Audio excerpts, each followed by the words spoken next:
अगर आपको कोई धोखा देता है तो उस इंसान को सजा देना क्या गलत है, या ये मान लेना चाहिए कि एक दिन उसे इसकी सजा मिलेगी? लेकिन उसे सजा मिलनी ही चाहिए।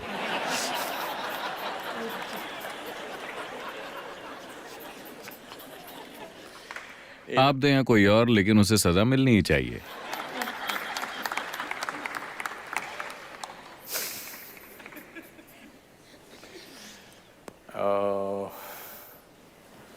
आमतौर पर आप लोगों को किस तरह की सजा देती हैं?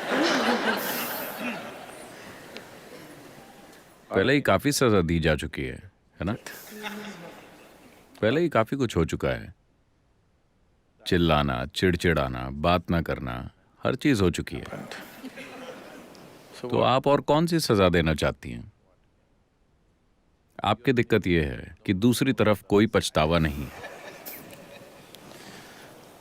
दूसरी तरफ कोई पछतावा नहीं है क्योंकि लोग वो कर रहे हैं जो वो करना चाहते हैं, वो नहीं जो आप चाहते हैं कि वो करें, हमेशा। और हो सकता है कि वो आपके हित में ना हो, लेकिन वो जो करना चाहते हैं वो कर रहे हैं। ये सही है या गलत, मैं इसकी नैतिकता में नहीं जा रहा हूं। मैं चाहता हूं कि आप इस स्थिति को ठीक से समझें। कोई इंसान वो कर रहा है जो वो करना चाहता है। अब आपके हिसाब से उसे सजा मिलनी चाहिए। शायद उन्होंने कोई कानून नहीं तोड़ा है, वरना उन्हें वैसे भी सजा मिल जाएगी। वो दो लोगों के बीच की समझ को तोड़ रहे हैं। शायद आपने आपसी समझ को गलत समझा। आप मानती थीं कि ये समझ बिल्कुल स्थायी है। ऐसा नहीं है। मानवता के इतिहास में कहीं भी, या आज या भविष्य में, इंसानी रिश्ते कभी भी स्थायी नहीं रहेंगे। हालांकि हर इंसान जो थोड़ा सा रोमांटिक बनता है, मान लेता है कि ये रिश्ता हमेशा के लिए एक सा रहने वाला है। ऐसी कोई चीज नहीं होती। रिश्ते में बदलाव होता रहता है, हमेशा। आपको इसे हर दिन निभाना होता है। एक दिन अगर आपने इसे ठीक से नहीं चलाया तो ये कहीं और जा सकता है। आया ना? नहीं, कृपया इसे वैसे ही देखिए जैसा ये है। आपको इसे ठीक से चलाना होगा। नहीं, मैं अपनी पूरी कोशिश कर रही हूं। जाहिर है कि दूसरे को लगता है कि आपकी पूरी कोशिश उनके लिए काफी नहीं है। मैं चाहता हूं कि आप इसके साथ समझौता करें। ये इस बारे में नहीं है। मैं ये नहीं कह रहा कि वो जो कर रहे हैं वो सही है या गलत। ये मेरे कहने की चीज नहीं है। मैं बस इतना कह रहा हूं कि लोग सदियों से ऐसे ही पेश आते रहे हैं और अब भी हैं। मैं कह रहा हूं कि सबसे पहले आपको ये समझना होगा कि रिश्ते कभी भी एक से नहीं होते।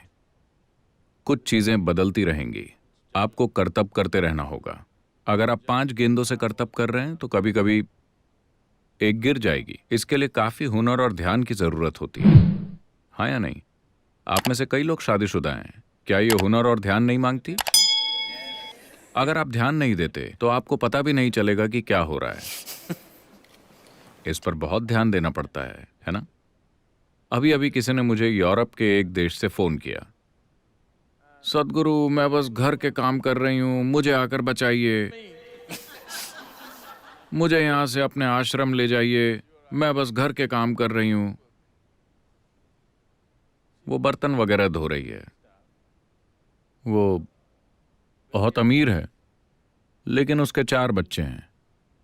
तो हर समय कोई ना कोई काम करने को रहता है, अंतहीन तरीके से। और आज काम वाली नहीं आई तो आपको बर्तन धोने पड़ेंगे। 4 बच्चे हैं, आपको बर्तन धोने पड़ेंगे और सारे काम करने पड़ेंगे।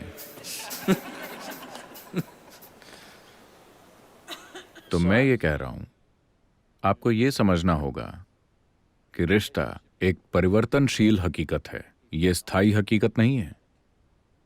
अगर आप एक स्थायी रिश्ता चाहते हैं तो आपको मरे हुए लोगों से रिश्ते बनाने चाहिए। यही कारण है कि ज्यादातर लोग भगवान को चुनते हैं, क्योंकि वो रिश्ता स्थायी होता है। आप जैसे चाहें इसे संभाल सकते हैं। अगर आपने उनके बारे में 10 दिन तक नहीं सोचा और 11वें दिन आप उनके बारे में सोचते हैं, वो फिर भी वहीं होंगे। आप वैसा अपने पति या पत्नी या किसी और के साथ कीजिए, तब कुछ और होगा। आप कहीं चले गए, व्यस्त हो गए, भगवान को 3 साल तक भूल गए, आप फिर से सोच सकते हैं, तब भी वहीं होंगे। तो अगर आप स्थायी रिश्ता चाहते हैं तो आपको इंसानों को नहीं चुनना चाहिए। इंसानी रिश्ते परिवर्तनशील हैं, इस पर बहुत ध्यान देना पड़ता है। तो इसीलिए कुछ लोग अपने जीवन में यह तय करते हैं कि ऐसी चीजों को संभालने के लिए उनके पास समय और शक्ति नहीं है, तो वो दूसरा रास्ता अपनाते हैं जहां ऐसा कोई बंधन नहीं होता। वो अपनी आंखें बंद कर लेते हैं और अपने में मग्न रहते हैं। वो ये परवाह नहीं करते कि उनके आसपास कौन है या क्या है। तो आप ऐसा नहीं कर सकते। तो मेरे ख्याल से सबसे अच्छा होगा, किसी को सजा देने की कोशिश में आप सिर्फ खुद को ही सजा देंगे। वो जो चाहते हैं वो कर रहे हैं। बेहतर ये होगा कि आप ये देखिए कि आप अपने जीवन से वाकई क्या चाहती हैं।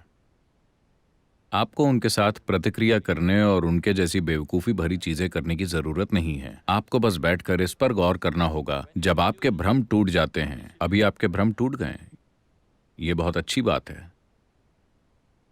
अगर आपके भ्रम टूट गए हैं तो इसका मतलब है कि जीवन आपको हकीकत के करीब ला रहा है ना?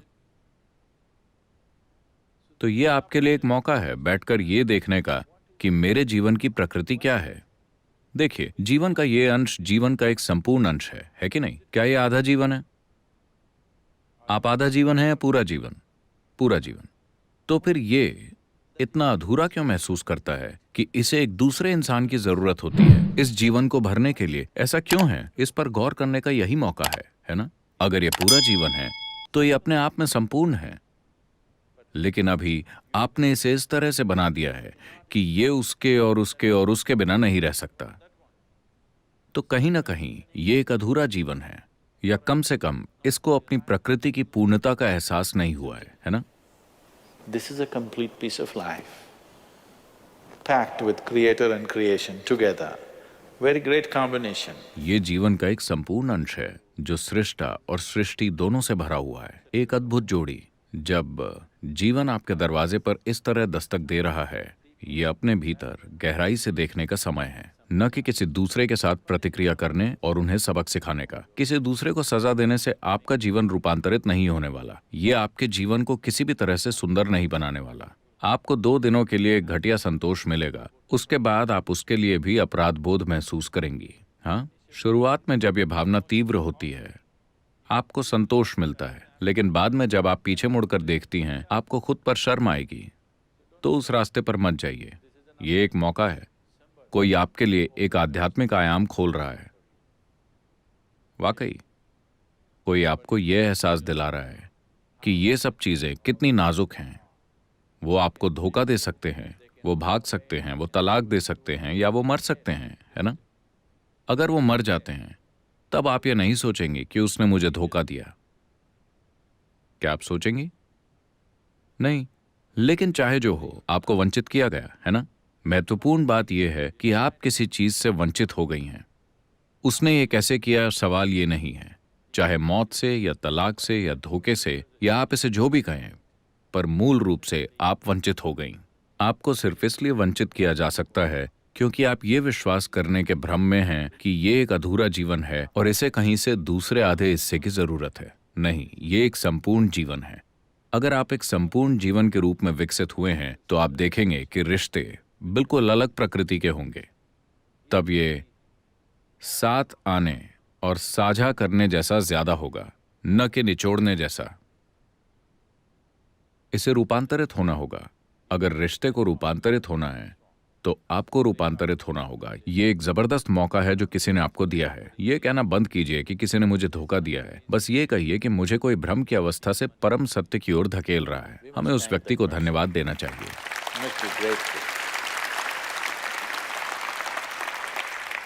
आपको तो कृतज्ञ होना चाहिए। आपको भ्रम में रखने की बजाय, आपको अपने जीवन में या जीवन भर भ्रम में रखने के बजाय उसने इतनी जल्दी आपको इसका एहसास दिला दिया।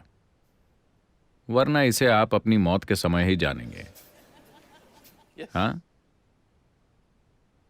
जब आप मरने वाली होंगी, मुझे डर लग रहा है, तुम मेरे साथ क्यों नहीं आते, वो कहेंगे नहीं।